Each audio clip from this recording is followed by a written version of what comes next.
ہر طرف ذہن میں یہی بٹھایا جا رہا.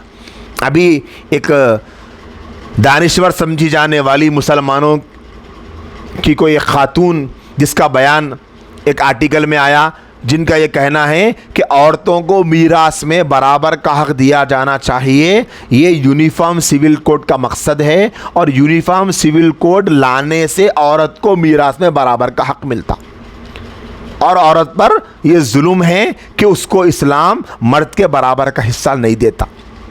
یہ اعتراض بڑا مشہور, بڑا پرانا.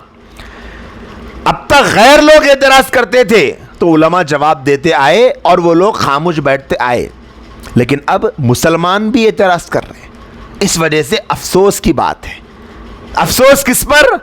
ہمارے اپنے گھرانوں کے تعلیمی نظام پر, کہ آج ہمارے اپنے گھرانوں میں بچوں کو دین سکھانے کو ماں باپ بالکل تیار نہیں. دین نہیں سکھائیں گے تو اس کا رزلٹ آپ دیکھ رہے ہیں اور دیکھیں گے.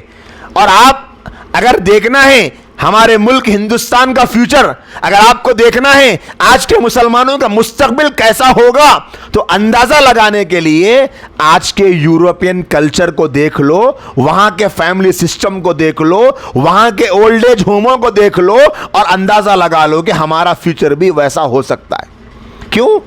وہ لوگ جو غلطی کرے ہم بھی وہی کر رہے ہیں. انہوں نے اپنی اولاد کو مال کی بنیاد پر پالا, آج ہم بھی مال کی بنیاد پہ پال رہے ہیں. جب تک آپ کے پاس پیسہ ہے, آپ کا بیٹا آپ کو پپا کہے گا اور آپ کو ممی کہے گا. جس دن آپ کے پاس پیسہ ختم, آپ کے بیٹے اور بیٹی کو پیسہ نہیں ملے گا, تو آپ کے بچوں پہ بوجھ بن جائیں. کیوں؟ کیونکہ آپ نے اپنے بچوں کو دین کی بنیاد پہ تربیت نہیں دی. اگر آپ بچوں کو ماں کا مقام بتاتے, باپ کا مرتبہ بتاتے, ماں کی حیثیت بتاتے, ماں کی عظمت بتاتے, قرآن میں ماں کا مقام بتاتے, حدیث میں ماں کا مقام بتاتے, اللہ کی نظر میں ماں کا مقام بتاتے, نبی کی نظر میں ماں کا مقام بتاتے, اگر آپ اپنی اولاد کو باپ کا مرتبہ, باپ کی حیثیت, باپ کی عظمت, باپ کے حکم کی اہمیت ماں باپ کے سامنے اونچی آواز میں بات نہیں کر سکتے, اگر یہ اسلام کی تعلیمات بتاتے, تو آپ کے بچے آپ کے بوڑھے ہونے کے بعد بھی آپ کی عزت کرتے, اللہ کا حکم سمجھ. آپ نے اپنے بچوں کو پیسوں کی بنیاد پہ پالا, اپنے بچوں کو آپ نے دنیا سکھائی, دین نہیں سکھایا. تو نتیجہ یاد رکھ لیجئے, بچے بڑے ہونے کے بعد اولڈ ایج ہوم میں ڈال دیں گے امی ابا کو, جیسا آج یورپین کلچر میں ہو رہا. گوروں کے پاس وہی ہے, فادرز ڈے, مدرس ڈے کے موقع پہ وہ اولڈ ایج ہوم کو جائیں گے, اور ایک مدر ڈے کے موقع پہ امی کو مطلب گفٹ دے دیں گے, ایک بوگے لے جا کے دے دیں گے. پاپا کو فادرز ڈے کے موقع پہ دے دیں گے, کچھ گفٹ دے دیں گے, بولے گے بس میں نے اپنے باپ کا حق ادا کر دیا. آج ہم بھی وہی کر رہے.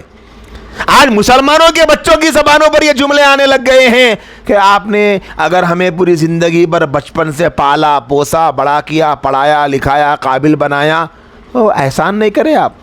یہ تو ماں باپ کی ذمہ داری کرنا ہی پڑتا. یہ بچے مسلمانوں کے بچے بول رہے. وجہ کیا ہے؟ وجہ یہ ہے کہ آپ نے ہمیشہ بچوں کو دنیا کے پستے پالا, دین کے لیے نہیں پالا. ایک صاحب بتا رہے تھے کہ ایک صاحب کے